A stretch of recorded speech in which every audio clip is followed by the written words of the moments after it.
live. Happy Friday, everyone. Thanks for joining us for today's Digital Lunchbox. I'm joined by Adam Nix. He's a customer success manager here at O8 and our founder and CEO, Seth. So we're going to be chatting about how to approach a website redesign. They're both experts in this area, and it's something we do all the time here at O8. And one of the questions we get pretty often is, how do you know if you need a website redesign? So Adam, you want to kick us off? I know it's a pretty big question. Yeah. I mean, it's a question that gets asked a lot, though. People come to us and they're like, "Hey, I'm sick of this website, or this or that isn't working correctly." And usually, what we do, kind of right off the bat, is finding the root of the problem. Why is someone coming to us in the first place? What's that issue? Is it that I just hate how my site looks? Is it that I'm not getting enough leads? Kind of taking those problems and moving from there really helps us figure out if a redesign is necessary. Sometimes what we find out is that maybe it's not that the site as a whole is the issue itself, but maybe your form isn't set up correctly, or maybe your e-commerce isn't working how you expect it to. And we can kind of look into those micro conversions and the actually optimizing of those certain pages instead of doing a full-blown redesign. Other times, maybe that site is completely outdated. Maybe the architecture is really messy and we need to go in and completely rebuild it from scratch. So usually it's about finding that root problem before we actually go, all right, let's just redesign this whole thing. Let's take everything out and gut it. Instead, it's about actually determining what that issue is. Yeah, absolutely. And I'd say, at a high level, people come to us with an intuition that their site needs a redesign, right? But we want to look at every fine-grained detail and the data too, right? Sometimes people do have a limited amount of data, but sometimes they don't even have analytics on their site. And so, it's a complicated question. Do I need a redesign? Because, well, maybe a couple weeks of data, if you don't even have the analytics, could do you some good in determining to what extent you need a redesign, or can even advise what we're going to do when we finally redesign the site. So that's my perspective. What would some of those data points be? What would that show? Yeah, conversions, like Adam mentioned, micro or macro conversions. So are people just hitting the home page and then bouncing, or are they moving to important pages? And then once they get to those important pages, are they actually converting and turning into a lead or a purchase, or what have you, something valuable for the business? Yeah, and I'd add on to that, I think a specific example could be, for instance, looking at the data of how people are interacting with your forms, especially for a lot of people that need those form entries as lead generation. Sometimes there are, relatively quicker or I guess just easier changes to make to form entries and how people are actually interacting with that or other important parts of the site. Just through making sure that you're collecting data, even for a few weeks. Sometimes it can feel overwhelming if you're like, I haven't collected any data, I don't have anything to go off of, but it's never too late to start doing that and actually collecting a little bit of something to at least have a little bit of idea where you should be going with this. Yeah, and the important part is there can just be so many things, so many reasons for why your website isn't doing what you want it to do. It can even be something as simple as the messaging or how you convey your value proposition, even on the homepage. It could be as simple as running a test to see hey, if we change our messaging, does that improve conversions, leads, etc. Okay, so it sounds like there are tools and tests that can be used that can give you insights. So you can actually see someone's interaction with your website firsthand. Yeah. Fire a human and you stand over their shoulder, or what is this? What is this? Well, there are tools like Hotjar where the user session is recorded. So their mouse movements and what pages they click on, you're essentially following their mouse or their scroll, their thumb, as the user navigates the web page. And what they click on, we can track that too. And not just the user, but an aggregate of users. So say 2,000 users over the past month, we can compile that data into a heat map and say, oh, everyone loves clicking on this thing. And that knowledge is really useful. Yeah, or I mean, if you're looking at analytics too, like let's say you have all these people going to your site and you're like, hey, I'm getting all of this traffic here, but the first thing those people click sends them to a third-party site or something when they get to the page. Looking at Google Analytics and watching for that kind of thing and say like, oh well, I've got these big numbers coming to the site, but they're not really that meaningful if they're jumping off the site right away because of where I have a link set up or the wrong button. Yeah. Interesting. So, if you can determine that you do need a website redesign, what does that process even look like? I know that we always say we like to start with the discovery here at O8. So, Adam, what is a discovery? So yeah, let's say we went down the full redesign path. First, we probably talk to the client and make sure that they have an understanding of what kind of systems they're going to be using. A lot of times we recommend open source systems like WordPress and Drupal, are the main ones here. And sometimes, depending on the use case, one of those will be better than the other. We like to say like whatever works best for you and what works best for your company is what we're going to work with here. It's not just a one size fits all the time. From there, we use any kind of data you do have, understanding the user journey, what your customers are, what your business goals are, all to determine how to actually set up these pages and make sure that people are actually converting on the site. That's all kind of through the discovery there. So talking with the client, getting an idea of what those strategies and goals are, and then moving that into a wireframing and mock-up process from there. Um, a lot of the discovery process is really making sure everybody has a clear understanding of what the goals of the business and site are, because those have to be working together. The site is an extension of your company and will be a really big extension of that, where you need to make sure those business goals are reflected all over the site from page to page. So that's kind of where we would start with the discovery process. Mhm.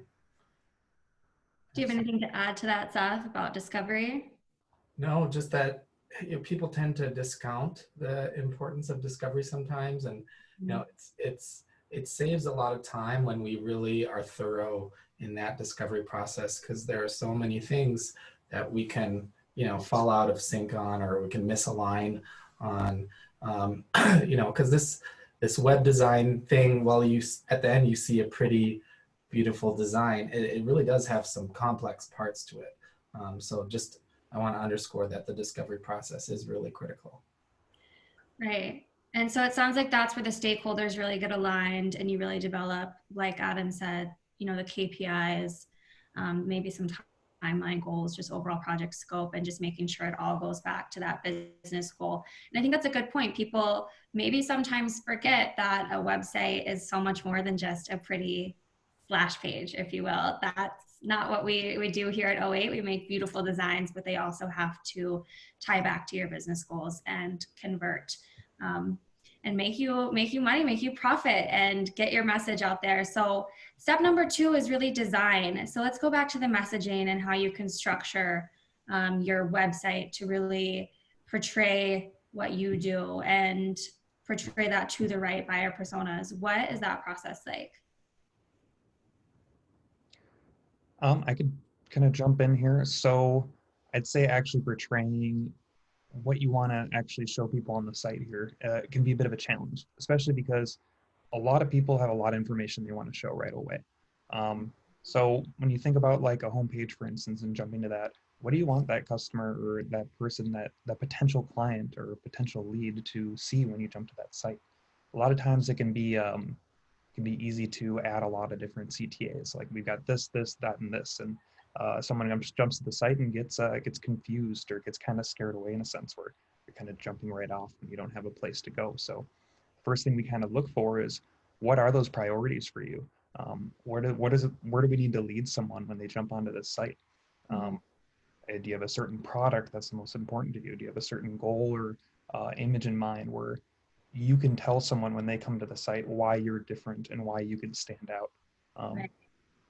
Putting that into design and actually making sure that that is in a sense, like a physical thing that you can actually see on the site through either through making sure that that gaze is going to the correct spot or Mm-hmm. through other means is super important. So that's probably where we'd start to make sure that those designs are actually meaningful.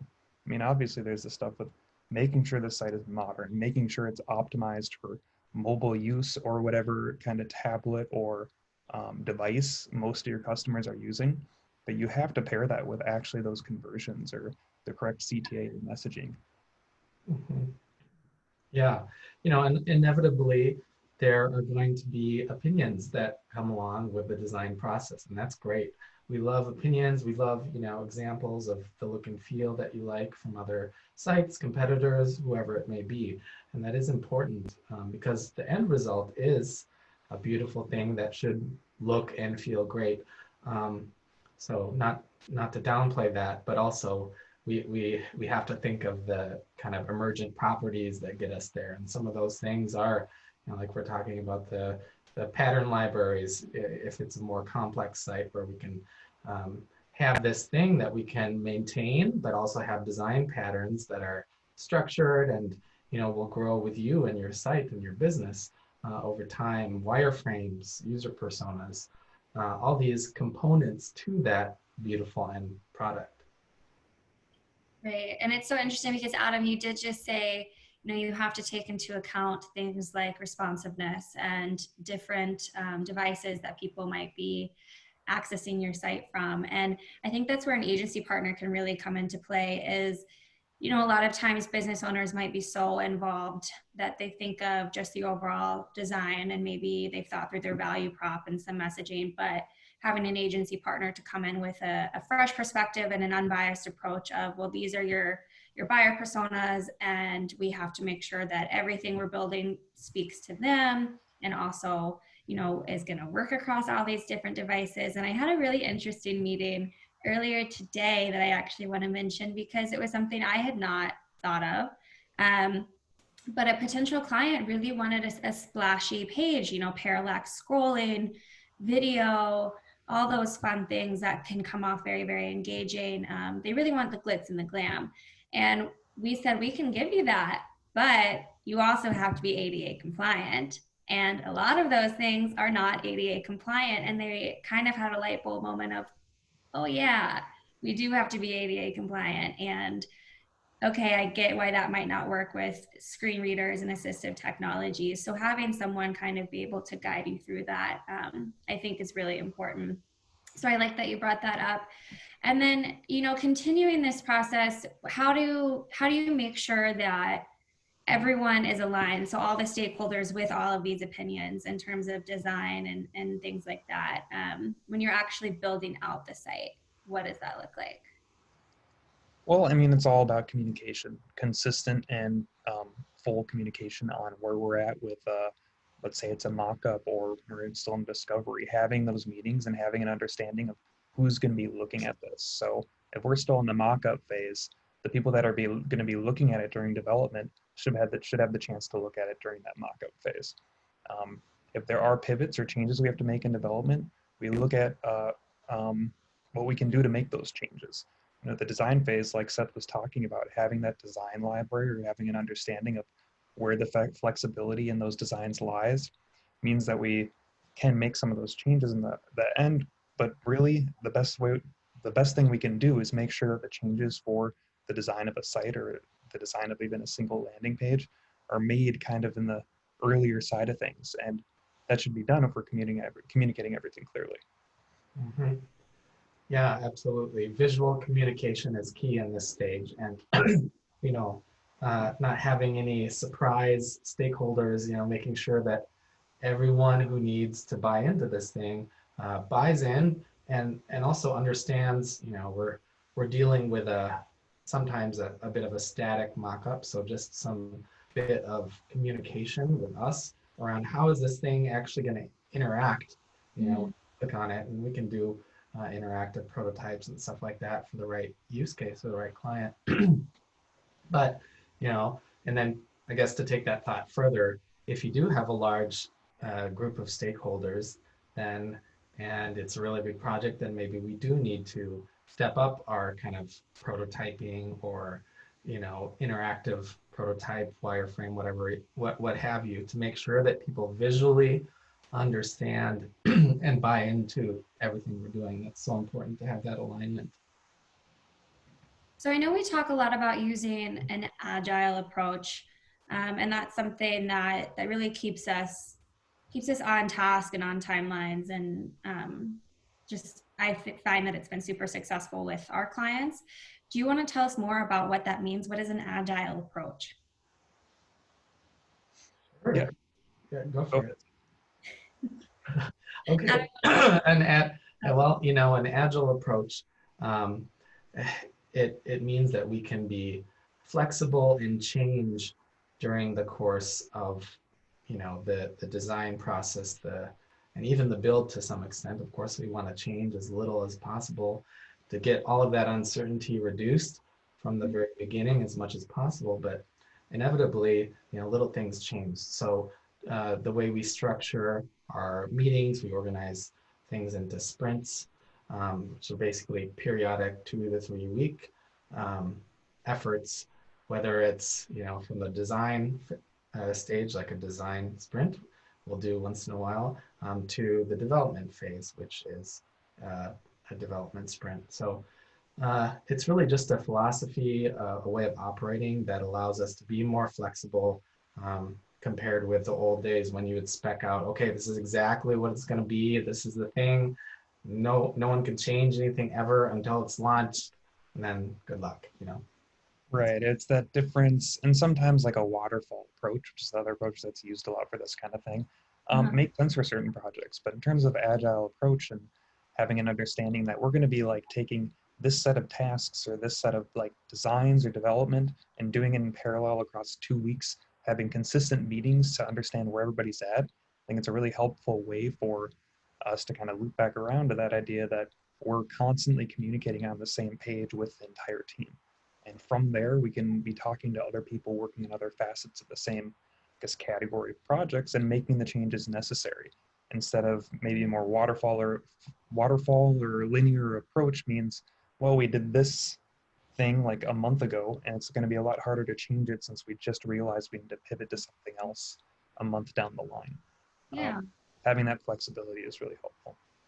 Also, I would just add really quickly that prioritization is important too in the agile approach, because this website that you create is hopefully never going to be done, or uh, perfect, whatever that means. Mhm. So there are endless amounts of little things you could add or tweak, and we have to take those endless amounts of things and prioritize the most important things that are going to get you to this kind of time boxed, budget boxed Uh-huh.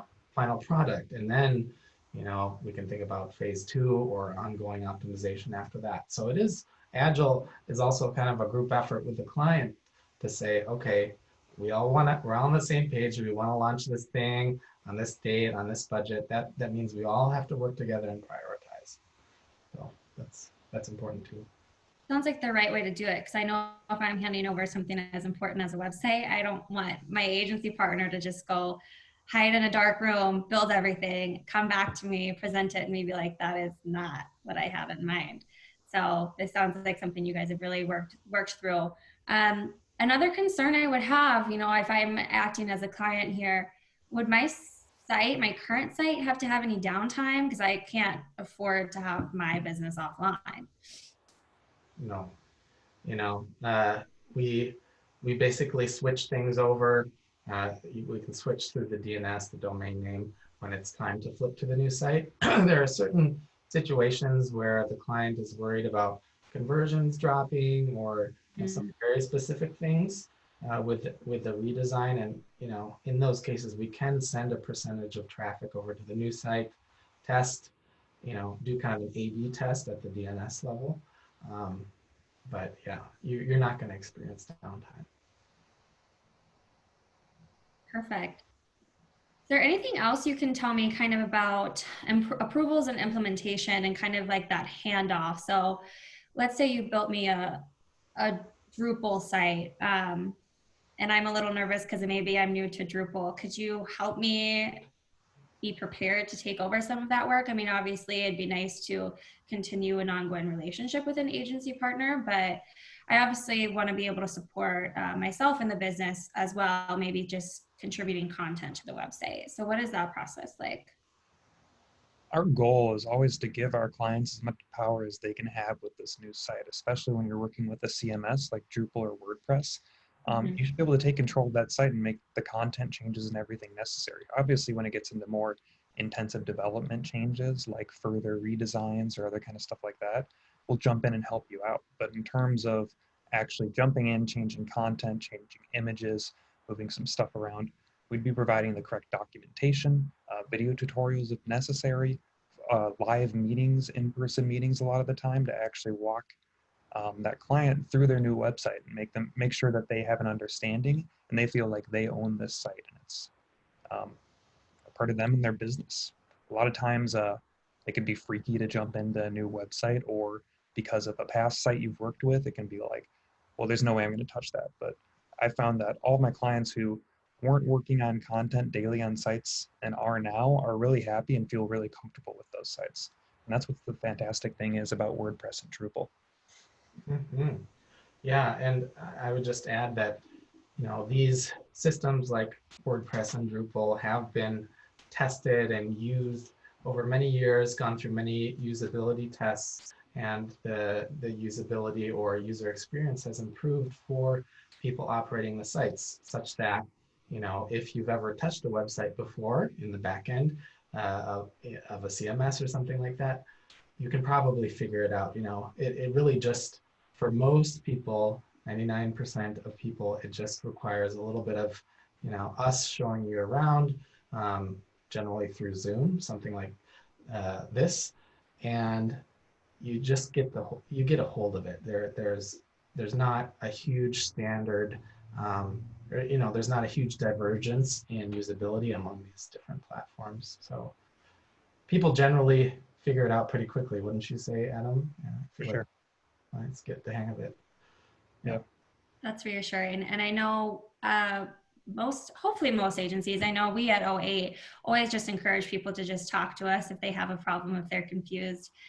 Just let us know. We're happy to help. I know that I've been on our Drupal site lately, and I think I was terrified at first that I might break something, and it actually is quite user friendly. So it sounds like if it's built right by the right person, that you can definitely continue to support it yourself. Um, I'll wrap things up here, but I hope that everyone was able to learn a little bit more about what the website redesign process entails, how you know if you need a website redesign to begin with, and please just keep in mind how important a website redesign can be. We had a recent case study where the redesign resulted in more than a 50% year over year increase in traffic from organic search. So it can make all the difference to your business. It can totally make or break it. And we are happy to kind of chat with you more. If you're considering a redesign, we can do a site audit and see if that's something that you guys might need to consider, or if you just want to kind of learn a little bit more about the process, let us know. But we will be back here on Tuesday at noon. So enjoy your weekend, everyone. Thanks, Adam. Thanks, Seth. yeah. Thanks a lot, everybody. Cheers. Bye.